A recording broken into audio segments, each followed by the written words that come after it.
আসসালামু আলাইকুম। রাফি হাঁসের খামারের পক্ষ থেকে আপনাদের স্বাগতম। আপনারা যারা হাঁসের খামারকে লাভজনক করতে চান, তাদের জন্য হাঁসের বাচ্চার বোর্ডিং, ব্রুডিং ব্যবস্থাপনা হলো প্রথম এবং সবচেয়ে গুরুত্বপূর্ণ ধাপ। বোর্ডিংয়ে সামান্য ভুল হলেও অনেক বাচ্চা মারা যেতে পারে। আমাদের খামারে আমরা যে কঠোর নিয়মগুলো মেনে চলি, তা নিচে আলোচনা করা হলো। রাফি হাঁসের খামার হাঁসের বাচ্চার বোর্ডিং গাইডলাইন। হাঁসের বাচ্চা ফোটার পর থেকে 5 থেকে 6 সপ্তাহ বয়স পর্যন্ত তাদের বিশেষ যত্নে রাখাটাই হলো বোর্ডিং বা ব্রুডিং। এই সময় বাচ্চার মৃত্যুহার কমাতে আমরা যা করি: 1. আদর্শ বোর্ডিং পরিবেশ। বাচ্চার ঘর যেন তাদের মায়ের উষ্ণতা ও নিরাপত্তা দিতে পারে। ঘরের ধরন: ঘর অবশ্যই শুকনো, স্যাঁতস্যাঁতে মুক্ত এবং যে কোনো শিকারী প্রাণী থেকে সুরক্ষিত হতে হবে। মেঝেতে 2-3 ইঞ্চি পুরু করে শুকনো ধানের তুষ বা কাঠের গুঁড়ো লিটার বিছিয়ে দিতে হবে। লিটার নিয়মিত উল্টে দিতে হবে যেন কোনোভাবেই ভিজে না যায়। তাপমাত্রা নিয়ন্ত্রণ: বোর্ডিংয়ের সময় সবচেয়ে গুরুত্বপূর্ণ হলো কৃত্রিম তাপ দেওয়া।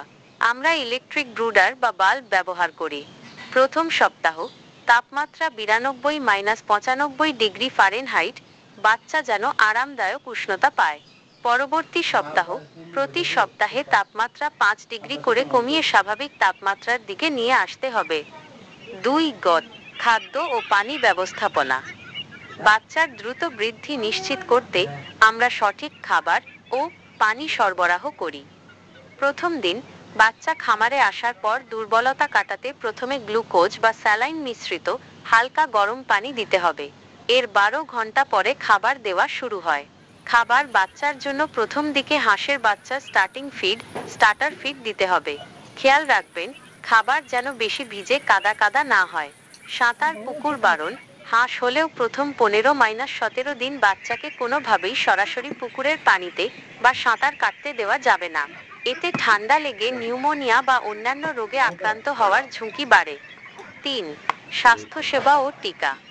বাচ্চার জীবন বাঁচাতে রোগের আক্রমণ থেকে রক্ষা করা জরুরি।